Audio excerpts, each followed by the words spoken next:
இந்த திருப்பலியானது கடவுளுக்கு நன்றேதலாக பிரேம்குமார் மற்றும் எமிலி இவர்களின் திருமண நாளின் போது கடவுளுக்கு நன்றேதலாக திருப்பலி தருகின்றார்கள்.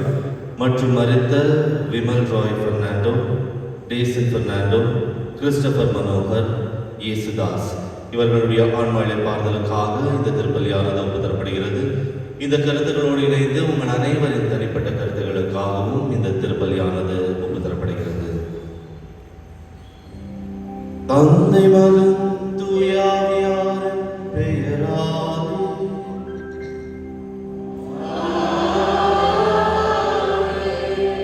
நம் ஆண்டவராகிய இயேசு கிறிஸ்துவின் அருளும் கடவுளின் அன்பும் தூய ஆவியாரின் நட்புறவும் உங்கள் அனைவரோடும் இருப்பதாக.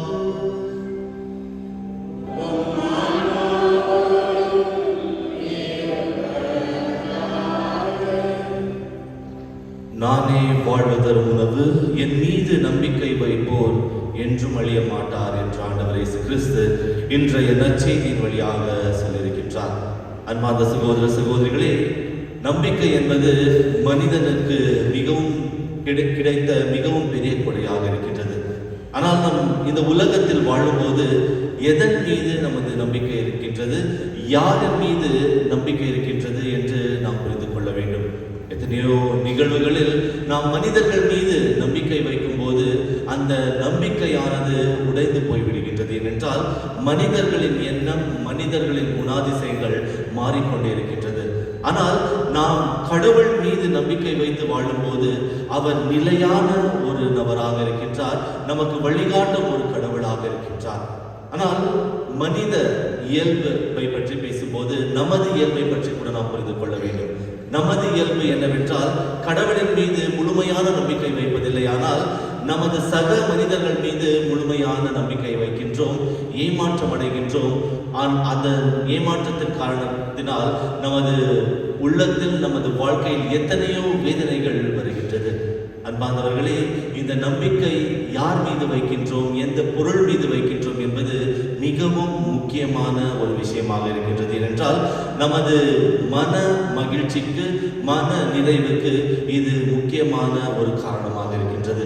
இன்றைய திருப்பலியில் நாம் அனைவரும் புரிந்து கொள்வோம், ஆண்டவரின் மீது நம்பிக்கை வைப்போருக்கு என்றும் முடிவில்லை. ஆண்டவரின் மீது நம்பிக்கை வைத்து நாம் எப்பொழுது ஜெபிக்கின்றோமோ அப்பொழுது ஆண்டவர் நமக்கு செவி சாய்க்கின்றார் என்று புரிந்து கொள்வோம். இந்த உலகத்தில் நாம் சக மனிதர்கள் மீது தவறான நம்பிக்கை வைத்ததற்காக, பொருட்கள் மீது நம்பிக்கை வைத்ததற்காக மனம் வருந்தி இப்பொழுது தந்தையாகிய இறைவனிடம் மன்னிப்பு கேட்போம். எல்லாம் வல்ல இறைவனிடமும்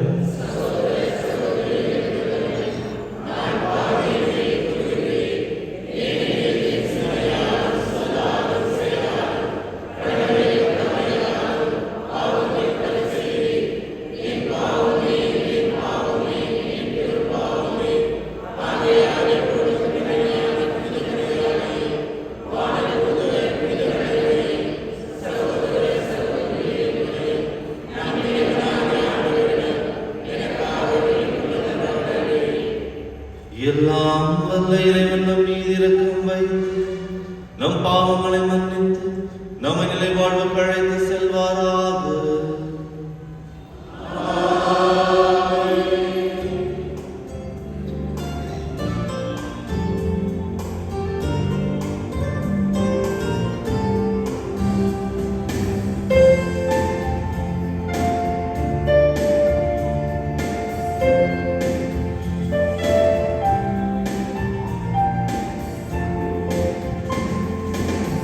ஆண்டவரே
மன்றாடுவோமாக. இறைவா, உம்மை அன்பு செய்வோருக்கு காட்புலனாக பல்வேறு நன்மைகளை நீர் ஏற்பாடு செய்திருக்கின்றீர். எங்கள் இதயங்களில் உமது அன்பை நிறைவாக பொழிவதால் நாங்கள் உம்மை அனைத்திலும் அனைத்திற்கும் மேலாக அன்பு செய்து எல்லா வகைய மனித எதிர்பார்ப்புகளையும் கடந்து உம் வாக்குறுதிகளை பெற்றுக் கொள்வோமாக. உம்மோடு தூயாவியாரின் ஒன்றிப்பில் இறைவனாம் என்றென்றும் வாழ்ந்து ஆட்சி செய்கின்ற எங்கள் ஆண்டவர் உம் திருமகனுமாகிய இயேசு கிறிஸ்து வழியாக உம்மை மன்றாடுகிறோம்.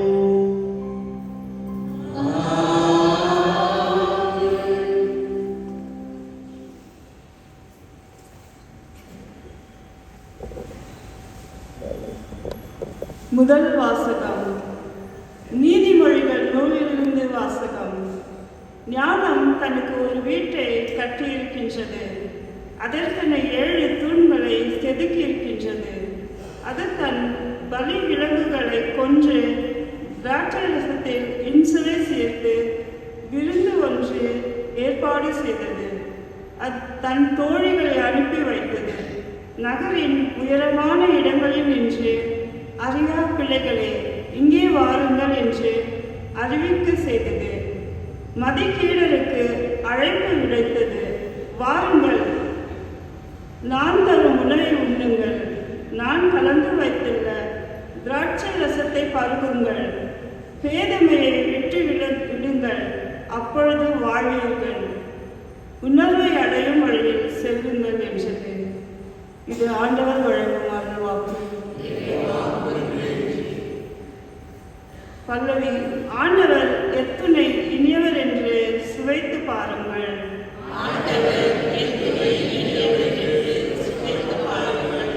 ஆண்டவரை நான் எக்காலமும் போற்றுவேன், அவரது புகழ் எப்பொழுதும் என் நாவில் ஒலிக்கும். நான் ஆண்டவரை பற்றி பெருமையாக பேசுவேன், எளியோர் இதை கேட்டு அக்களிப்பர். பல்லவி.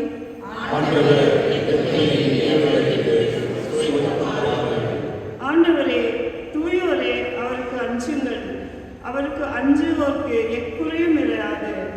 சிங்கக்குட்டிகள் உணவின்றி பட்டினி இருக்க நேரிட்டாலும் ஆண்டவரை நாடுவோருக்கு நன்மை ஏதும் குறையாது. பல்லவி.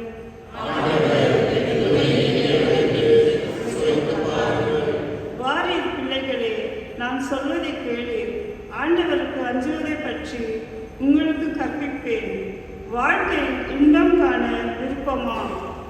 வாழ்வின் வளத்தை தூக்குமாறு நெடுநாள் வாழ நாட்டமா? பல்லவி.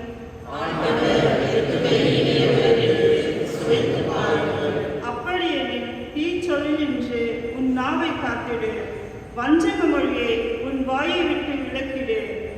தீமையை விட்டு விலகு, நன்மையே செய், நல்வாழ்வை நாடு, அதை அடைவதிலேயே கருத்தாயிரு. பல்லவி.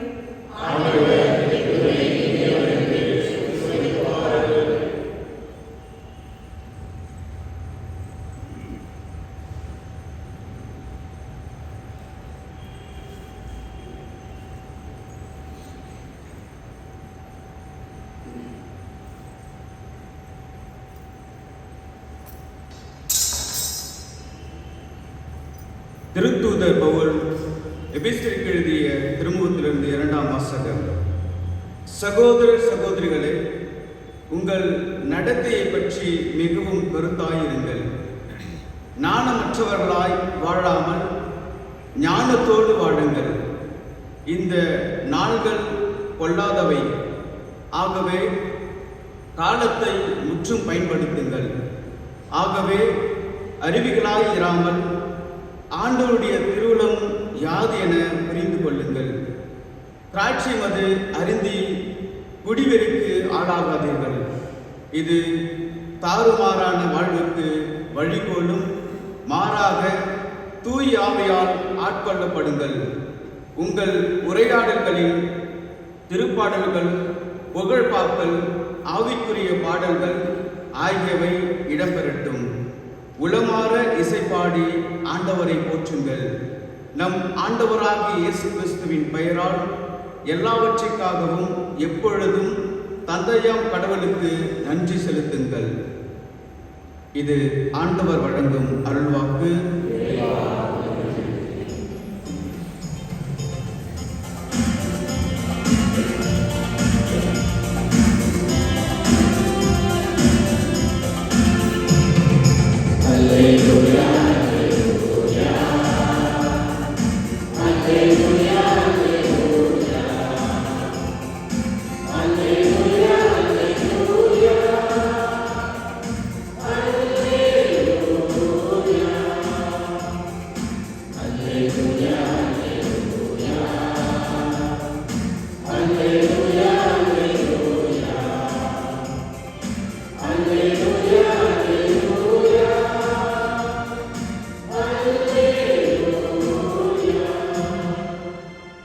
எனது சதையை உண்டு எனது இரத்தத்தை குடிப்போர் என்னோடு இணைந்திருப்பர், நானும் அவர்களோடு இணைந்திருப்பேன். அல்லேலூயா அல்லேலூயா அல்லேலூயா அல்லேலூயா அல்லேலூயா அல்லேலூயா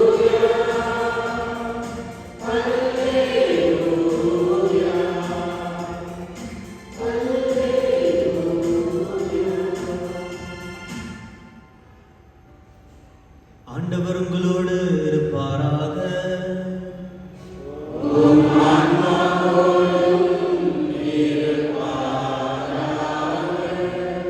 யோவான் எழுதிய தூய நற்செய்தியிலிருந்து வாசகம்.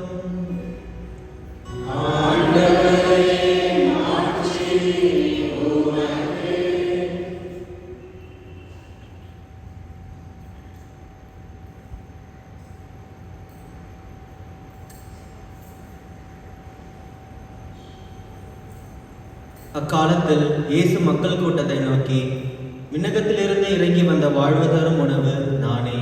இந்த உணவை எவராவது உண்டால் அவர் என்றுமே வாழ்வார். எனது சதையை உணவாக கொடுக்கிறேன், அதை உலகு வாழ்வதற்காகவே கொடுக்கிறேன். நாம் உண்பதற்கு இவர் தமது சதையை எப்படி கொடுக்க இயலும் என்ற வாக்குவாதம் அவர்களிடையே எழுந்தது. இயேசு அவர்களிடம், உறுதியாக உங்களுக்கு சொல்கிறேன், மானிட மகனுடைய சதையை உண்டு அவருடைய இரத்தத்தை குடித்தால் ஒழிய நீங்கள் வாழ்வு அடைய மாட்டீர்கள். எனது சதையை உண்டு என் இரத்தத்தை குடிப்பவர் நிலைவாழ்வை கொண்டுள்ளார். நானும் அவரை இறுதி நாளில் உயிர்த்தெழச் செய்வேன். எனது சதை உண்மையான உணவு, எனது இரத்தம் உண்மையான பானம். எனது சதையை உண்டு எனது இரத்தத்தை குடிப்போர் என்னோடு இணைந்திருப்பர், நானும் அவர்களோடு இணைந்திருப்பேன். வாழும் தந்தை என்னை அனுப்பினார், நானும் அவரால் வாழ்கிறேன். அதுபோல் என்னை உண்போரும் என்னால் வாழ்வர். விண்ணகத்திலிருந்து இறங்கி வந்த உணவு இதுவே. இது நம் முன்னோர் உண்ட உணவு போன்றது அல்ல. இதை உண்டவர் இறந்து போனார்கள். இந்த உணவை உண்போர் என்றுமே வாழ்வர். இது கிறிஸ்து வழங்கும் நற்செய்தி.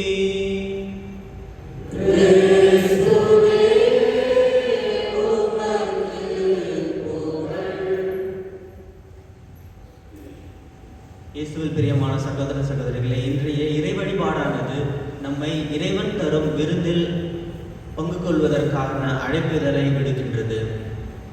உணவு அளித்தல், விருந்தோம்பல் என்பது நம்முடைய பாரம்பரியத்தில் ஒன்றாக இருக்கின்றது. நம் குடும்பத்தில் ஒரு நிகழ்ச்சியை நாம் மேற்கொள்கிறோம் என்றால் நாம் விருந்தோம்பல் செய்வோம். அந்த விருந்தோம்பல் என்பது மிக முக்கியமானதும் முதன்மையானதுமாக இருக்கின்றது. இந்த விருந்தோம்பல் சரியாக இல்லை என்றால் நம் உறவினர்களிடையே பல கசப்பான நிகழ்வுகளும் நடக்கின்றன. இதனால் பல சண்டைகளும் நம் குடும்பத்தில் நடக்கின்றன. இதை நாம் உணர்ந்திருக்கிறோம், இதை நாம் அனுபவித்திருக்கின்றோம். ஆக இந்த உணவு அருந்துதல் அல்லது விருந்தோம்பல் என்பது நம் வீட்டிற்கு ஒரு உறவினர்களோ அல்லது நமக்கு அறிந்தவர்களோ நம் வீட்டிற்கு வரும்பொழுது நாம் உணவு அருந்திவிட்டு செல்ல வேண்டும் என்று அவர்களை வற்புறுத்துகின்றோம். ஏனென்றால் இது நம்முடைய பழக்க வழக்கத்தில் ஒன்றாக இருக்கின்றது. அதேபோல் இந்த விருந்தோம்பல் என்பது இஸ்ரேல் மக்களுக்கும் யூதர்களுக்கும் ஒன்றும் புதிதல்ல. ஆண்டவராகிய கடவுள் இந்த உலகத்தை உண்டாக்கிய பொழுது, இந்த உலகத்தை உண்டாக்கி மனிதனிடம் ஒப்படைத்த பொழுது அவர் உணவு கொடுக்கின்றார். அதை தான் தொடக்க நூல் 2ஆம் அதிகாரம் 9ஆம் வசனத்திலே பார்க்கின்றோம். அதேபோல் விடுதலை பயண நூல் 16ஆம் அதிகாரம் 13ஆம் வசனத்தில் இஸ்ரேல் மக்கள் எகிப்து நாட்டில் அடிமையாக இருந்த பொழுது ஆண்டவராகிய கடவுள் அவர்களை மீட்டு பாலைவனத்தில் கூட்டிச் செல்கின்றார். அப்பொழுது மன்னாவையும் காடையையும் உணவாக அளிக்கின்றார். அதேபோல் ஆண்டவராகிய இயேசு கிறிஸ்து எப்பொழுதெல்லாம் தன்னுடைய நற்செய்தியை போதிக்கின்றாரோ, எப்பொழுதெல்லாம் புதுமை செய்கின்றாரோ அப்பொழுதெல்லாம் மக்களுக்கு உணவு அளிக்கின்றார்.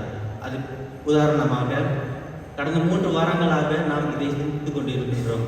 யோவான் அதிகாரம் 6ஆம் அதிகாரத்தில் முழுமையாக நற்கருணையை பற்றி நாம் பார்க்கின்றோம். ஆண்டவராகிய இயேசு கிறிஸ்துவை தேடி வருகின்ற மக்களுக்கு உணவு அளிக்கின்றார். மேலும் லூக்கா நற்செய்தி 8ஆம் அதிகாரம் 55வது வசனத்தில் தொழுகைக்கூட தலைவர் தன்னுடைய மகள் இறக்கும் தருவாயில் இருக்கிறார் என்று இயேசுவை அழைத்து சென்ற பொழுது, அவர் இறந்துவிட்டால் என்று கூறும் பொழுது அவரை உயிர்த்தெழ செய்து அவருக்கு உணவு அருந்த வேண்டும் என்று அறிவுறுத்துகின்றார். மேலும் இயேசுடைய சீடர்கள் மீன் பிடிப்பதற்காக கடலுக்கு செல்கின்றார்கள். மீன் பிடித்துவிட்டு களைப்பாக வருகின்ற பொழுது அவர்களுக்கு இயேசுவே உணவு கொடுக்கின்றார். அதை தான் யோவான் நற்செய்தியில் 21ஆம் அதிகாரம் 12ஆம் வசனத்தில் நாம் பார்க்கின்றோம்.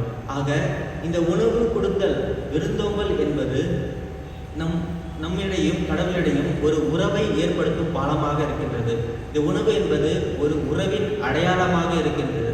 அதுதான் இன்றைய முதல் நற்செய்தியில் நாம் பார்க்கின்றோம். முதல் வாசகத்தில் ஞானத்தை பெண்மணிக்கு ஒப்புமைப்படுத்தி கூறுகிறார்கள். இந்த ஞானத்தின் பெண்மணியானவள் ஒரு விருந்தை ஏற்பாடு செய்கின்றார். யாரெல்லாம் இந்த ஞானத்தை விரும்புகின்றார்களோ, யாரெல்லாம் ஞானம் வேண்டும் என்று நினைக்கின்றார்களோ அவர்கள் எல்லாம் இந்த விருந்தில் பங்கு கொள்ளலாம். இந்த விருந்திற்கு அழைப்புதல் என்பது பொதுவாக எல்லோருக்கும் கொடுக்கப்படுகின்றது. அதேபோல் இன்றைய நற்செய்தியில் ஆண்டவராகிய இயேசு கிறிஸ்து இந்த விருந்திற்கு அழைப்புதல் கொடுக்கின்றார். இந்த விருந்து என்பது எல்லோருக்கும் பொதுவாக கொடுக்கப்படுகின்றது. யாரெல்லாம் இயேசுவை நம்பி வருகின்றார்களோ அவர்கள் எல்லாம் இந்த விருந்தில் பங்கு கொள்ளலாம். ஆனால் இந்த விருந்தில் பங்கு கொள்வதற்கு ஒரு கண்டிஷன் இருக்குது. என்னவென்று பார்த்தால், தூய்மையாகவும் புனிதமாகவும் இருக்க வேண்டும் என்பதுதான் அந்த கண்டிஷன். இதை தான் முதல் வாசகத்தில் அந்த ஞானத்தின் பெண்மணி அழைக்கின்ற பொழுதும் யாரெல்லாம் ஞானத்தை விரும்புகின்றார்களோ, ஆக இந்த ஞானம் எதை குறிக்கின்றது என்றால், நமக்கும் முதல் கிறிஸ்தவராகிய அவர்களுக்கும் இந்த ஞானம் இயேசுவை குறிக்கின்றது. இயேசுவை யாரெல்லாம் உட்கொள்ள வேண்டும், இயேசுவை யாரெல்லாம் வழிபட வேண்டும், யாரெல்லாம் அவரை பின்தொடர வேண்டும் என்று நினைக்கின்றார்களோ அவர்கள் புனிதத்தையும் தூய்மையையும் தன்னுடைய கேடயமாக கொண்டு அவரை பின்தொடர வேண்டும் என்று நமக்கு அறிவுறுத்தப்படுகின்றது.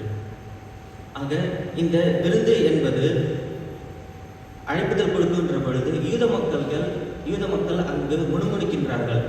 காரணம் என்னவாக இருக்கும் என்று சிந்தித்து பார்த்தால், ஆண்டவராகிய இயேசு கிறிஸ்து 5 அப்பங்களையும் 2 மீன்களையும் கொண்டு 5000 பேருக்கு உணவு கொடுக்கின்றார். ஆக இதை பார்க்கின்ற மக்கள் இவரை அரசராக வேண்டும் என்றும் நினைக்கின்றார்கள். அப்படி ஒரு சிந்தனையில் இயேசுவை பின்தொடர்ந்து வருகின்றார்கள். ஆனால் ஆண்டவராகிய இயேசு கிறிஸ்து என்ன கூறுகின்றார் என்றால், எனது சதையை கொண்டு எனது இரத்தத்தை குடிப்போர் வாழ்வர். இந்த விருந்தில் பங்கு கொள்வதற்கு என்ன கிடைக்கும் என்றால், அவர்கள் ஞானத்தையும் நிலைவாழ்வையும் பெற்றுக்கொள்வார்கள். ஆனால் நீங்கள் என்ன செய்ய வேண்டும், என்னுடைய உடலையும் இரத்தத்தையும் நீங்கள் பானமாகவும் உணவாகவும் எடுத்துக்கொள்ள வேண்டும் என்று கூறுகின்றார்கள். ஆண்டவராகிய இயேசு கிறிஸ்து ஒரு மனிதராக அவர்கள் பார்க்கின்றார்கள். அப்படி இருக்க அந்த மனிதனின் சதையையும் இரத்தத்தையும் நாம் எவ்வாறு உண்ண முடியும் என்று அவர்கள் சிந்திக்கின்றார்கள். ஏனென்றால் தொடக்க நூல் அதிகாரம் 9 இறைவசனம் 4 நாம் பார்க்கின்றோம். நடமாடி உயிர் வாழும் அனைத்தும் உங்களுக்கு உணவாகட்டும். உங்களுக்கு பசுமையான செடிகளை உணவாக தந்தது போல இவை எல்லாவற்றையும் தருகிறேன். இறைச்சியை அதன் உயிராகிய இரத்தத்தோடு உண்ணாதீர்கள். உங்கள் உயிரை இரத்தத்திற்கு நான் ஈடாக கேட்பேன் என்று ஆண்டவராகிய கடவுள் மக்களுக்கு கூறுகின்றார். அன்று நோவா காலத்தில் ஆண்டவராகிய கடவுள் அவருடன் ஒரு உடன்படிக்கை மேற்கொண்டிருக்கிறார். நீங்கள் இந்த உலகத்தில் வாழும் விலங்குகள் எல்லாத்தையும் நீங்கள் உண்ணலாம், ஆனால் எந்த ஒரு விலங்கையும் நீங்கள் இரத்தத்தோடு உண்ணக்கூடாது. ஏனென்றால் இரத்தம் என்பது வாழ்வை குறிக்கின்றது. ஆக நீங்கள் ஒரு சதையும் இரத்தமுமாக நீங்கள் உட்கொள்கின்றீர்களோ அப்பொழுது அதற்கு ஈடாக உங்கள் உயிரை நான் கேட்பேன் என்பதுதான் உடன்படிக்கை. இதை உணர்ந்திருக்கின்ற யூத மக்கள்கள் அப்பொழுது நாம் எப்படி இயேசுவின் திருவுடலையும் இரத்தத்தையும் அவர் உயிருடன் இருக்கும் பொழுது நாம் அதை உண்ண முடியும் என்பதை அவர்கள் நினைக்கின்றார்கள். இயேசு கூறியதை அவர்கள் அப்படியாக அவர் சொல்வதை அந்த வார்த்தைகளை அப்படியே ஏற்றுக்கொள்கின்றார்கள். ஆனால் ஆண்டவராகிய இயேசு கிறிஸ்து தன்னுடைய உடல் தன்னுடைய இரத்தம் என்று நற்கருணையை கூறுகின்றார். இந்த நற்கருணை என்பது அப்பமும் ரசமும். இந்த அப்பமும் ரசமும் அவர்களுக்கும் ஒன்றும் புதிதல்ல. ஏனென்றால் தொடக்க நூல் 14ஆம் அதிகாரம் 18ஆம் வசனத்தில் நாம் பார்க்கின்றோம். என்றென்றும் குருவான மெல்கிசேதேக் அவர்கள் ஆபிரகாமை சந்திக்கின்ற பொழுது அவருக்கு அப்பமும் ரசமும் காணிக்கையாக கொடுக்கின்றார். அதேபோல் முதல் சாமுவேல் 21ஆம் அதிகாரம் 7ஆம் வசனத்தில் நாம் பார்க்கின்றோம். தாவீது அரசர் போர்க்களத்திலிருந்து பசியோடு வருகின்ற பொழுது அவரும் அவருடைய சீடர்களும் குருவானவருக்கு என்று ஒதுக்கப்பட்டிருந்த அப்பத்தை உண்கிறார்கள். ஆக இந்த அப்பமும் ரசமும் என்பது காலகாலமாக அவர்களுக்கு உணவாக இருக்கின்றது. ஆக இது ஒரு புதிதான ஒரு விஷயமாக அவர்கள் இல்லை. ஆனால் இயேசு நற்கருணையில் தன்னுடைய உடலையும் இரத்தத்தையும் கொடுக்கின்ற போகின்றார்கள் என்பதை அவர்கள் உணர்ந்து கொள்ளவில்லை. அவர்கள் அதை தெரிந்து கொள்ளவில்லை. அதனால்தான் அங்கு அவர்கள் முணுமுணுக்கின்றார்கள். ஆனால் இதையெல்லாம் நாம் உணர்ந்திருக்கின்றோம். ஆக இந்த நற்கருணை எதை குறிக்கிறது என்றால் ஒரு உடன்படிக்கையை கொடுக்கின்றது. எதனால் என்றால் அன்று பழைய ஏற்பாட்டில் நாம் வாசிக்கின்றோம், கடவுளுக்கும் இஸ்ரேல் மக்களுக்கும் உடன்படிக்கையாக 10 கட்டளைகள் கொடுக்கப்படுகின்றது. யாரெல்லாம் இந்த உடன்படிக்கையை கடைபிடிக்கிறார்களோ அவர்களுக்கு நான் கடவுளாய் இருப்பேன், நீங்கள் என் மக்களாய் இருப்பீர்கள் என்று ஆண்டவர் உறுதி கூறுகின்றார். ஆனால் மக்கள் எப்பொழுது உடன்படிக்கை உடைக்கின்றார்களோ, எப்பொழுது பாவத்தில் விழுகின்றார்களோ அப்பொழுது இந்த உடன்படிக்கையிலிருந்து அவர்கள் வெளியே செல்கின்றார்கள். அதை உடைத்துவிட்டு கடவுளை உதறி செல்கின்றார்கள். ஆக அப்பொழுதுதான் ஆண்டவராகிய இயேசு கிறிஸ்து ஒரு புதிய உடன்படிக்கையை ஏற்படுத்துவதற்காக இந்த மண்ணுலகில் வருகின்றார். இதைதான் இறைவாக்கினர்கள் இறைவாக்கு மூலமாக கூறுகின்றார்கள்.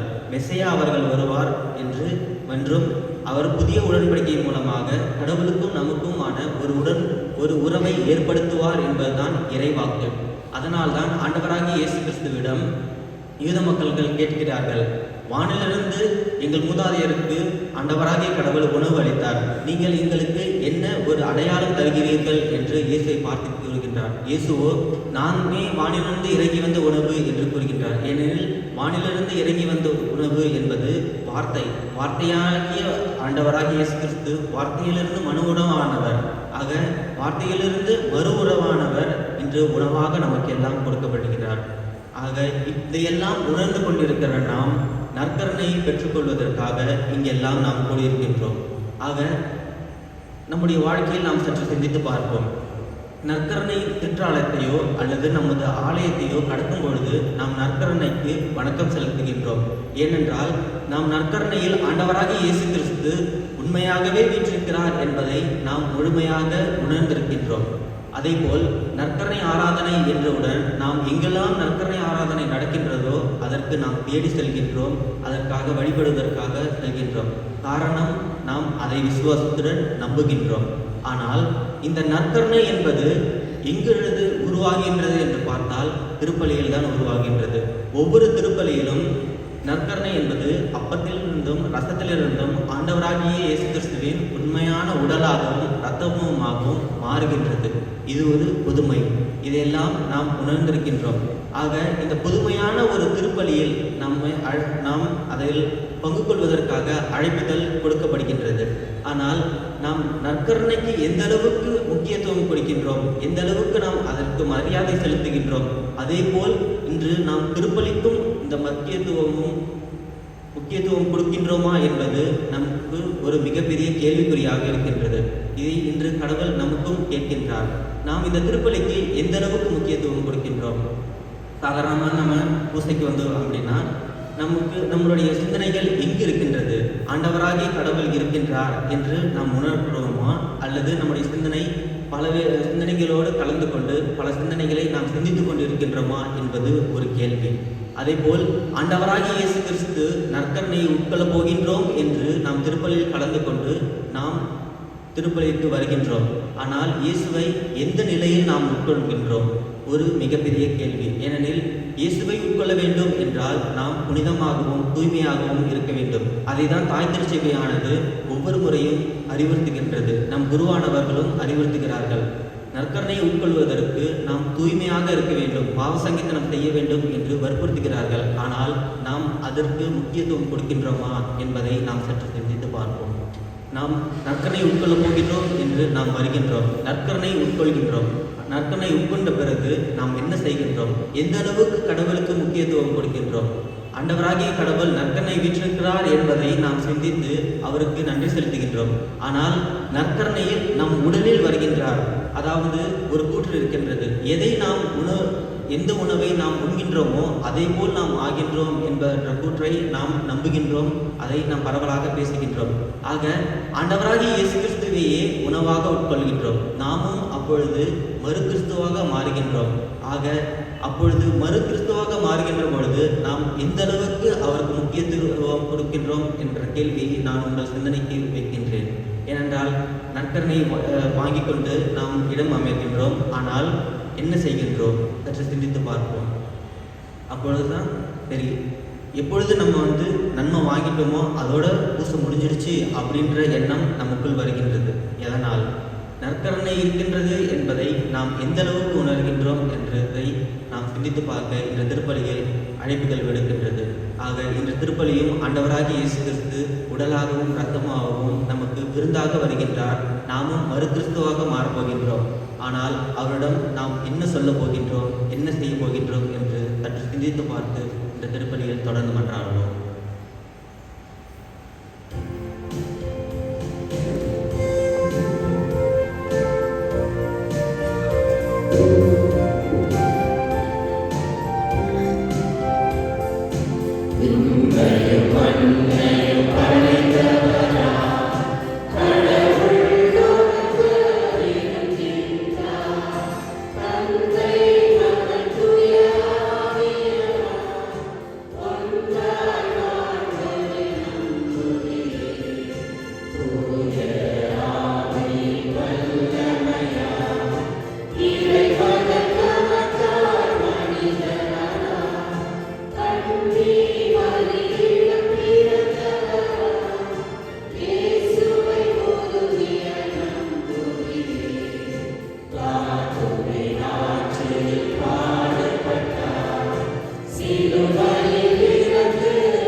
அன்பார்ந்த சகோதர சகோதரிகளே, நமது ஆண்டவர் இயேசு கிறிஸ்து நம் மீது பரிவு கொண்டு நமது உள்ளத்தில் இருக்கும் எல்லா தேவைகளையும் அறிந்தவராக இருக்கின்றார்.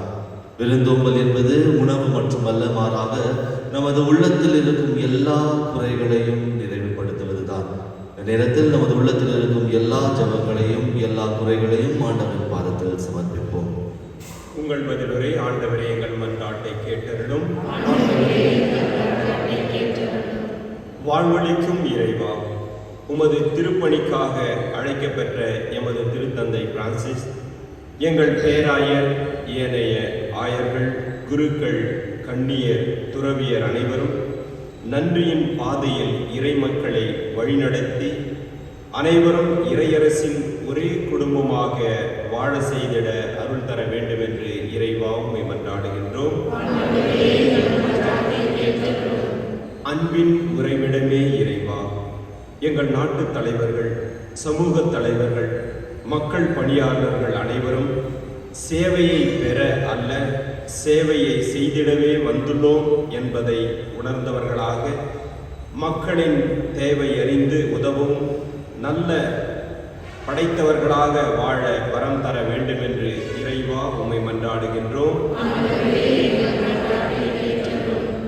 அமைதியின் தெய்வமே இறைவா, எங்கள் தேவைகளில் உதவுவோரை நாங்கள் என்றும் நன்றியுடன் நினைவு கூறவும், அவர்களின் தேவைகளில் எங்களால் இயன்ற உதவிகளை செய்திடவும் அருள் தர வேண்டும் என்று இறைவா உம்மை மன்றாடுகின்றோம். நற்கருணையின் இறைவா, வாழ்வின் போராட்டங்களில் சிக்கி தவிக்கிறவர்களை கவனிக்க ஆளின்றி வாடுகின்ற நோயாளிகள், அனைத்தும் இருந்தும் யாரும் மற்றவர்களாய் தனிமையில் துன்புறுபவர்கள், குணமாக முடியாத நிலையில் மிக்க வேதனையில் வருந்துபவர்கள் உமது ஆறுதலையும் அரவணைப்பையும் பெற்றுக்கொள்ள உமது அன்பை பொழிய வேண்டும் என்று இறைவா உம்மை மன்றாடுகின்றோம். நமது தனிப்பட்ட கருத்துக்களுக்காக மௌனமாக மன்றாடுவோம். நமது குடும்பங்களில் அன்பு மற்றும் சமாதானம் என்றும் நிலைத்திருக்க வேண்டும் என ஜெபிப்போம். எத்தனையோ இடங்களில் நற்கருணை இல்லாத ஆண்டவரின் வார்த்தையை, ஆண்டவரின் உடலை உட்கொள்ள மக்கள் ஆவலோடு காத்துக் கொண்டிருக்கின்றார்கள். நம் அனைவருக்கும் தினந்தோறும் ஆண்டவர் காட்சி தந்து அவரது உடலையும் இரத்தத்தையும் தருகின்றார். அதை முழு மனதோடு ஏற்றுக்கொள்ளும் அந்த மனதை தர வேண்டும் என மன்றாடுவோம்.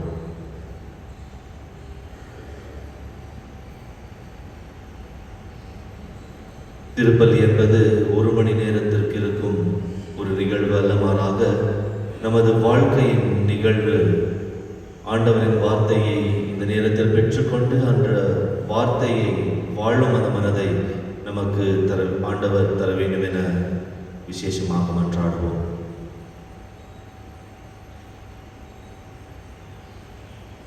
திருப்பொழிவுக்காக தயாராகி கொண்டிருக்கும் இரண்டு அருள் தந்தையர்கள், அருள் தந்தை ஜோசப் சுசேநாதன் மற்றும் அருள் தந்தை ஆரோக்கியராஜ் சதீஷ்குமார், இவர் இருவருக்கும் ஆண்டவர் தூய ஆவியாரை வழங்கி இந்த மறை மாவட்டத்தை வழிநடத்தும் அந்த ஆசையை தர வேண்டும் என மன்றாடுவோம். இந்த திருப்பொழிவிற்காக தயாராகி கொண்டிருக்கும் அனைவரையும் ஆண்டவர் ஆசீர்வதித்து அவர்களை சரிவர வழிநடத்த வேண்டும் என மன்றாடுவோம். அன்பு தந்தையே இறைவா, எங்கள் உள்ளத்தின் தேவைகளை அறிந்திருக்கின்றீர். எங்கள் உடலுக்கு உணவாக இருக்கும் நீர் எங்கள் உள்ளத்திற்கும் உணவாக இருந்து எங்கள் உள்ளத்தின் குறைகளை நிறைவுபடுத்த வேண்டும் என எங்கள் ஆண்டவரை கிறிஸ்து வழியாக உம்மை மன்றாடுகின்றோம்.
சகோதர சகோதரிகளை என்னுடைய முழுதுமான பலி எல்லாம் வல்ல தந்தையாகிய இவனுக்கு ஏற்றதாகும்படி மன்றாடுங்கள்.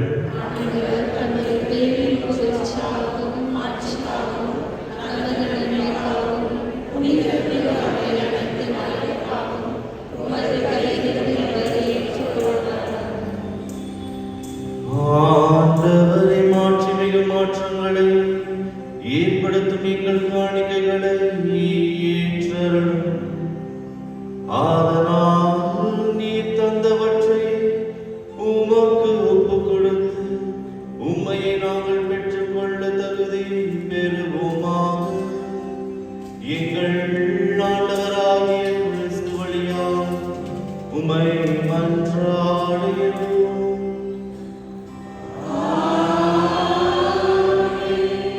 ஆண்டவர் உங்களோடு இருப்பாராக.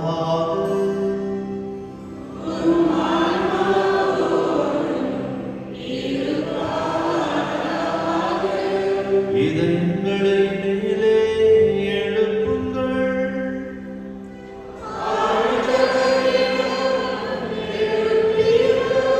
நம் இறைவனாகிய ஆண்டவருக்கு நன்றி கூறுவோம்.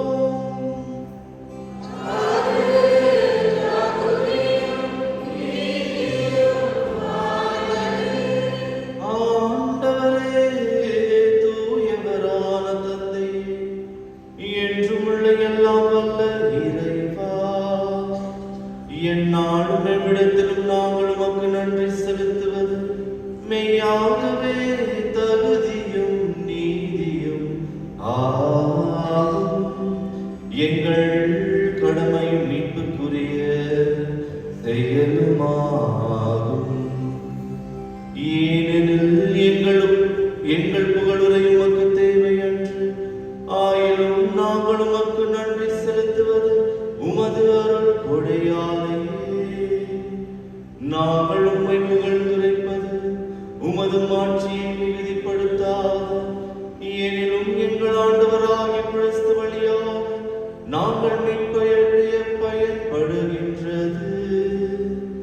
ஆகவே வானதூதர்களோடு ஒன்று சேர்ந்து நாங்களும் உம்மை புகழ்ந்தேற்றி மகிழ்ச்சியுடன் அறிக்கையேற்று பாடுவதாவது.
ஆண்டவரே, நீர் மெய்யாகவே தூயவர், தூய்மை அனைத்துக்கும் ஊற்று. ஆகவே உம்முடைய ஆவியை பொழிந்து இக்காணிக்கைகளை தூய்மைப்படுத்த உம்மை வேண்டுகின்றோம். இவ்வாறு எங்கள் ஆண்டவர் இயேசு கிறிஸ்துவின் உடலும் இரத்தமுமாக எங்களுக்கு இவை மாறுவனவாக.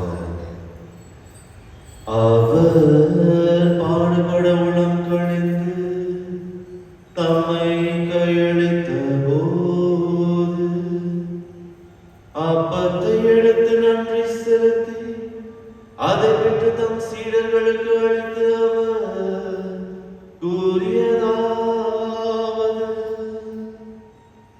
அனைவரும் இதிலிருந்து பெற்று உண்ணுங்கள்,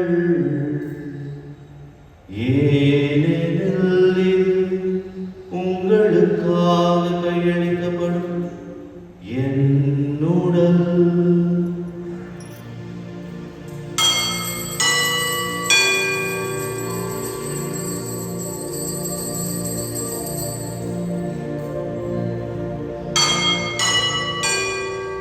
அவ்வண்ணமே இரவு விருந்தை அருந்திய பின் கிண்ணத்தையும் எடுத்து மீண்டும் உமக்கு நன்றி கூறி தம் சீடர்களுக்கு அளித்து அவர் கூறியதாவது: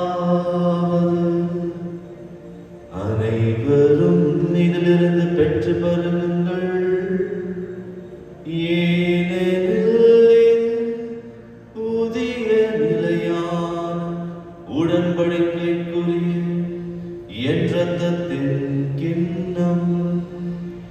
இது பாவ மன்னிப்புக்கென்று உங்களுக்காகவும் பலருக்காகவும் சிந்தப்படும்.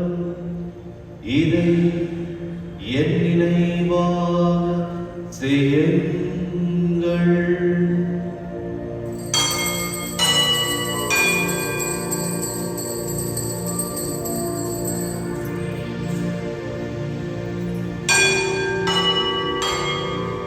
நம்பிக்கையின் அதே பொருள். ஆண்டவரே, நீர் வருவனவும் உமது இரவினை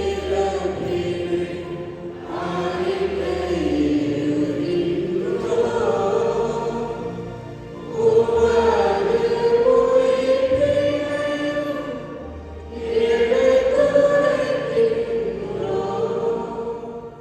ஆகவே ஆண்டவரே, நாங்கள் கிறிஸ்துவின் இறப்பினையும் உயிர்ப்பினையும் நினைவு கூர்ந்து வாழ்வு தரும் அப்பத்தையும் மீட்பளிக்கும் கிண்ணத்தையும் உமக்கு ஒப்பு தருகின்றோம்.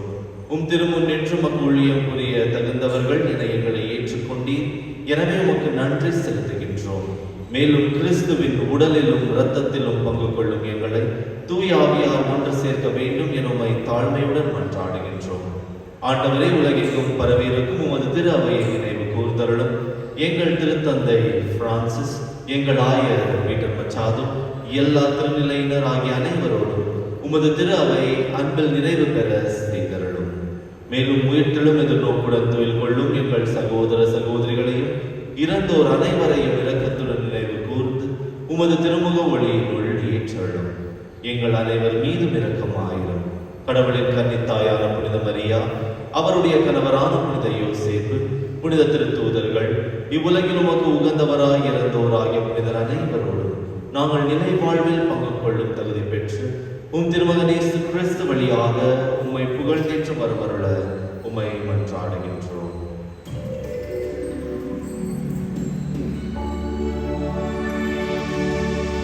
இவர் வழியாக இவரோடு இவர் எல்லாம் வல்ல இறைவனாகி தந்தையே, தூய ஆவியாரின் ஒன்றுக்கு எல்லாம் புகழும் மாட்சியும் என்றென்றும் உமக்கு உரியதே.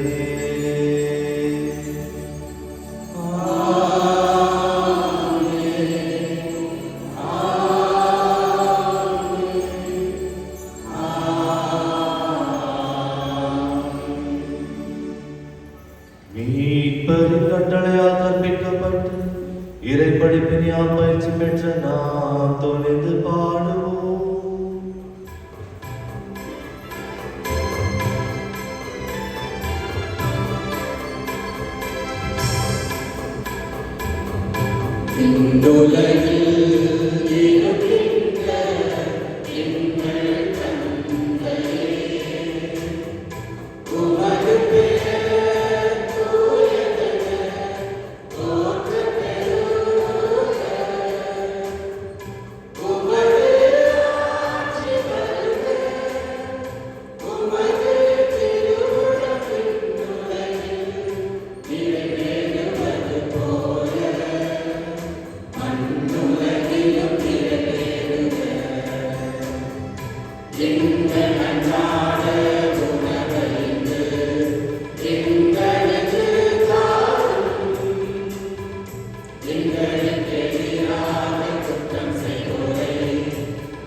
ஆண்டவரே, தீமை அனைத்திலிருந்தும் எங்களை விடுவித்து எங்கள் வாழ்நாளில் அமைதியை கனிவுடன் அருள உம்மை மன்றாடுகின்றோம். உமது இரக்கத்தின் உதவியால் நாங்கள் பாவத்திலிருந்து எப்போது விடுதலை பெற்று யாதொரு கலக்கமும் இன்றி நலமாயிருப்போமாக. நாங்கள் எதிர்நோக்கியிருக்கும் பேரின்பத்திற்காகவும் எம் மீட்பராகிய இயேசு கிறிஸ்துவின் வருகைக்காகவும் காத்திருக்கின்றோம். ஆண்டவரே இயேசு கிறிஸ்துவே, அமைதியை உங்களுக்கு விட்டு செல்கின்றேன், என் அமைதியையே உங்களுக்கு அளிக்கின்றேன் என்றும் திரு தூதர்களுக்கு மொழிந்தீரே. எங்கள் பாவங்களை பாராமல் உமது திரு அவையின் நம்பிக்கையை கண்ணோக்கி உமது திருவுள்ளத்திற்கு ஏற்ப அதற்கு அமைதியையும் ஒற்றுமையையும் அளித்தருள்வீராக. என்றென்றும் வாழ்ந்து ஆட்சி செய்கின்றவர் நீரே. ஆண்டவருடைய அமைதி உங்கள் அனைவரோடும் இருப்பதாக. ஒருவருக்கொருவர் அமைதியை பகிர்ந்து கொள்வோம்.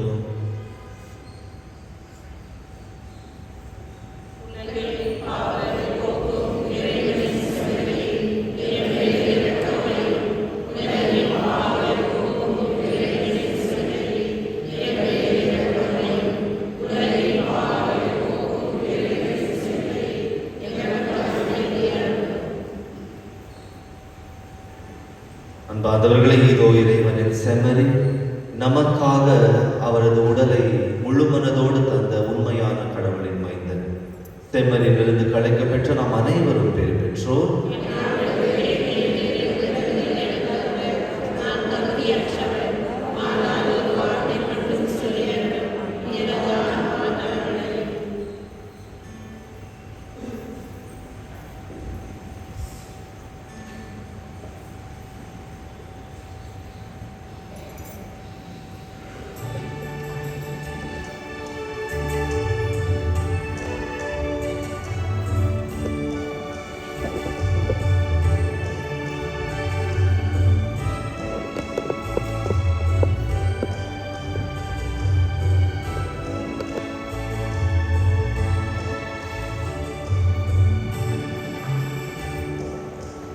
பத்தின் வழியிலே என்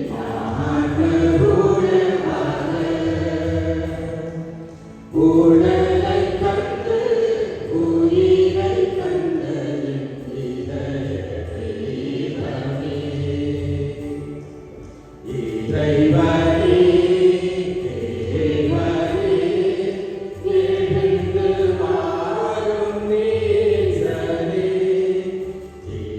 Bye.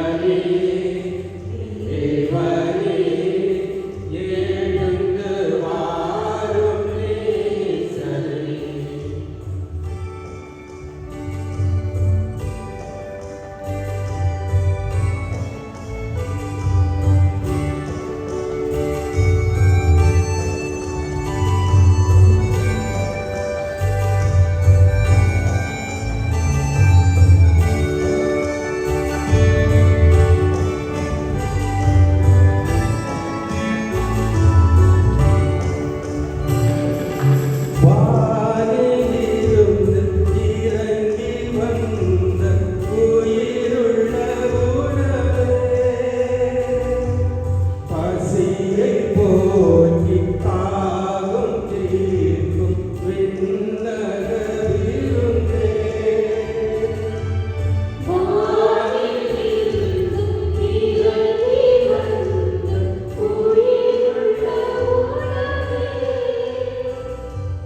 பசியை போற்றி தாகம் தீர்க்கும் விண்ணக விருந்தே. இதனை உண்டு உயிரில் கலந்து உயிரில் பகிரவே. அவரை ஏற்று உடலில் கலந்து உறவை தொடரவே. அப்பத்தின் வழியே என் ஆன்மை உணவாக உடலை தந்து உயிரை தந்த இதய தெய்வமே. இறைவனே, தேவனே, எழுந்து வாரும் நேசனே. இறைவனே, எழுந்து வாரும் நேசனே.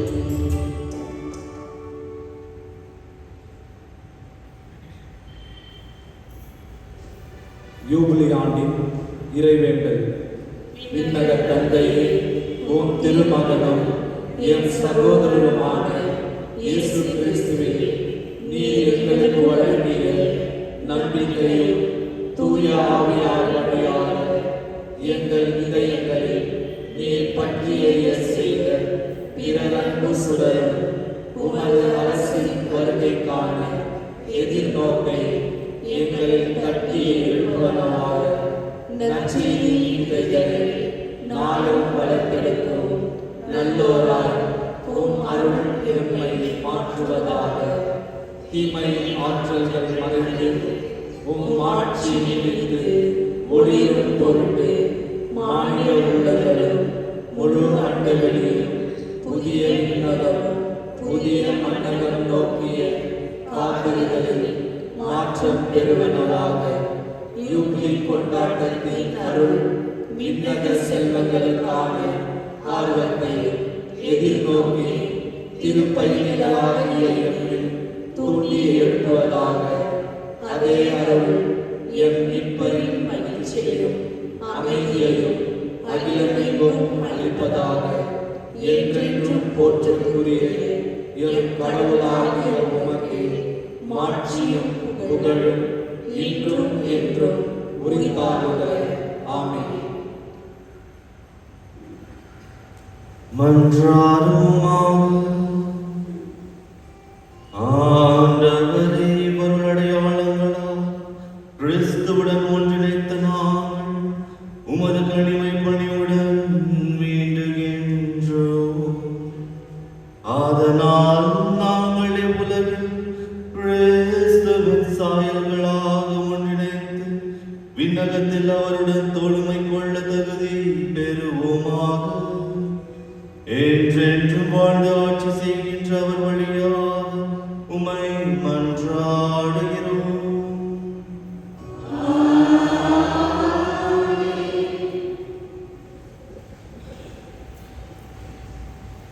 அறிவிப்புகள். இன்று பொது காலத்தின் 20வது ஞாயிறு. அன்பார்ந்தவர்களே, ஆயர் திருநிலைப்பாட்டு திருப்பொழிவு ஆன்மீக தயாரிப்பு நமது பங்கில் இன்று முதல் தொடங்க இருக்கின்றது. இன்று மாலை 4:45க்கு EYM யூக்கரிஸ்டிக் யூத் மூமெண்ட், அதாவது இளைஞர்களால் ஆராதனை நடத்தப்பட இருக்கின்றது. 4:45க்கு நீங்கள் நமது இல்லத்தில் இருக்கும் எல்லா இளைஞர்கள், வீட்டில் நீங்கள் சும்மா இருந்தீங்கன்னா கூட பரவாயில்ல, இந்த ஆராதனைக்கு 4:45 5:45 வரை இந்த விசேஷ ஆராதனைக்கு நீங்கள் அனைவரும் வந்து நமது அருள் தந்தையர்கள், அருள் தந்தை ஜோசப் சூசைநாதன் மற்றும் அருள் தந்தை ஆரோக்கியராஜ் சதீஷ்குமார் இவர்களுக்காக ஜெபிக்க வேண்டும் என கேட்டுக்கொள்கின்றோம்.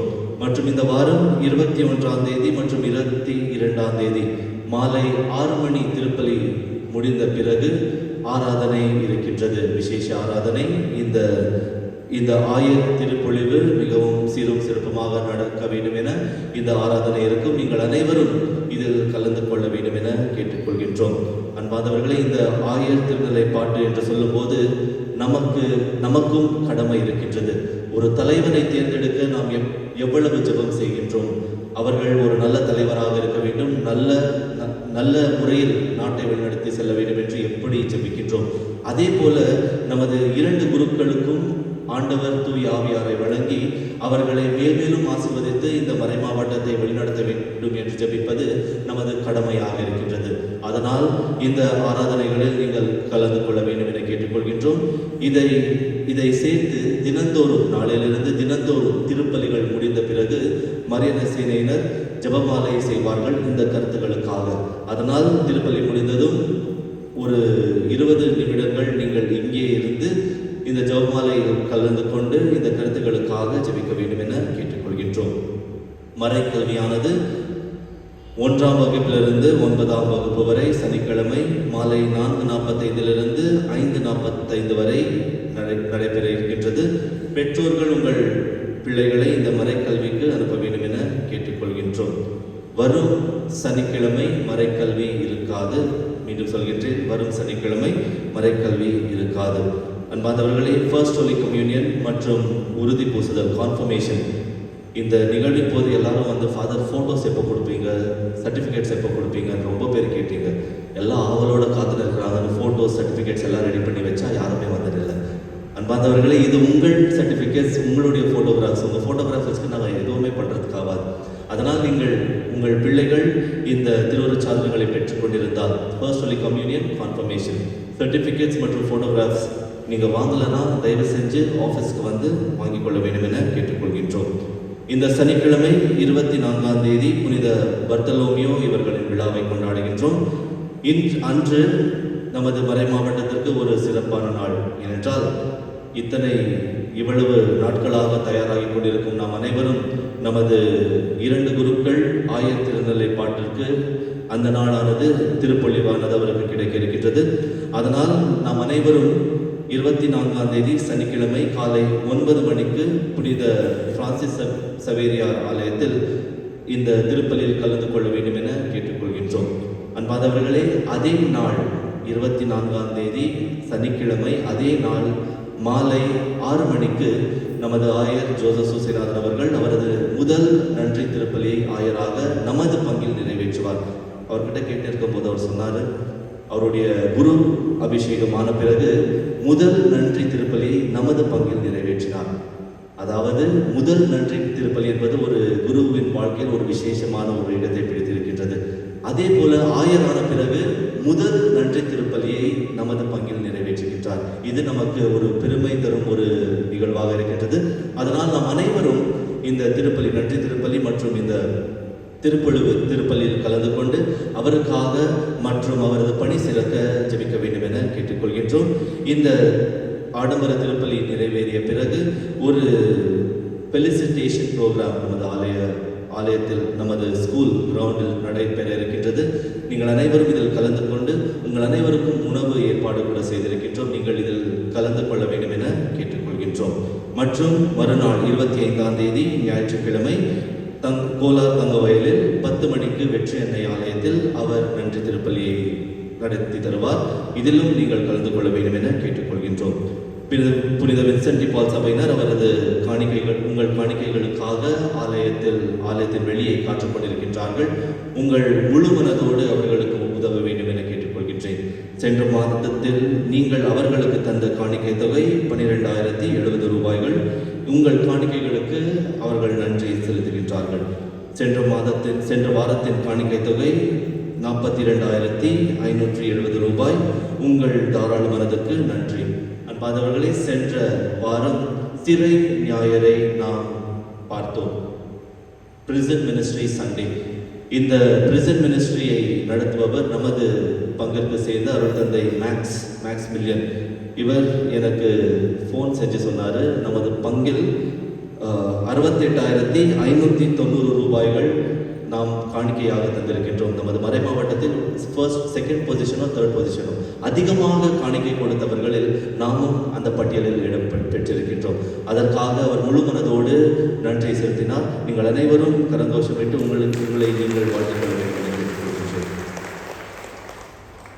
கடைசி ஆசீர்வாதத்துக்காக அனைவரும் எழுந்து நிற்போம்.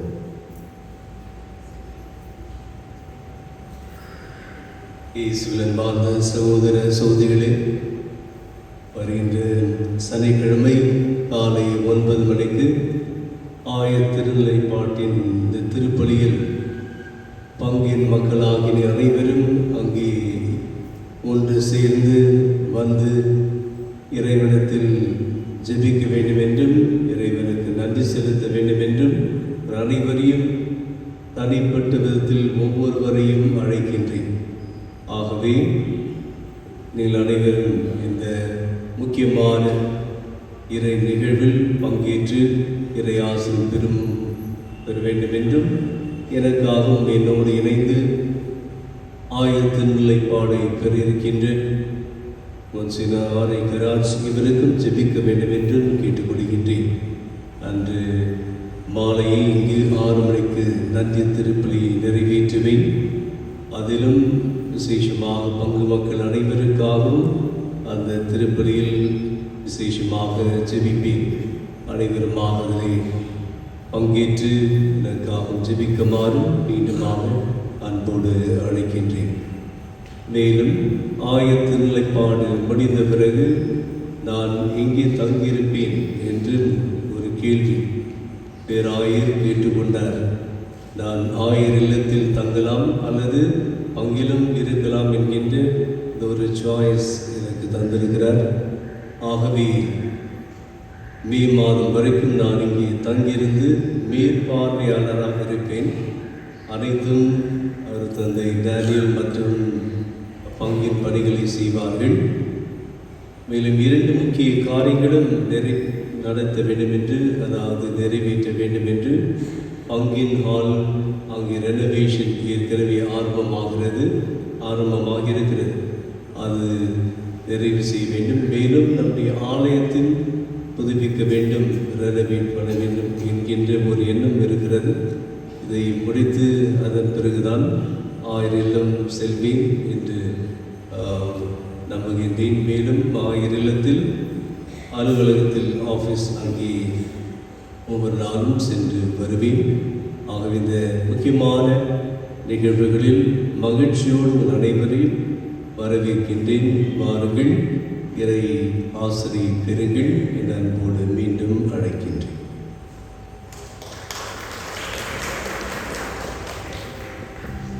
ஆண்டவர்களோடு இருப்பாராக.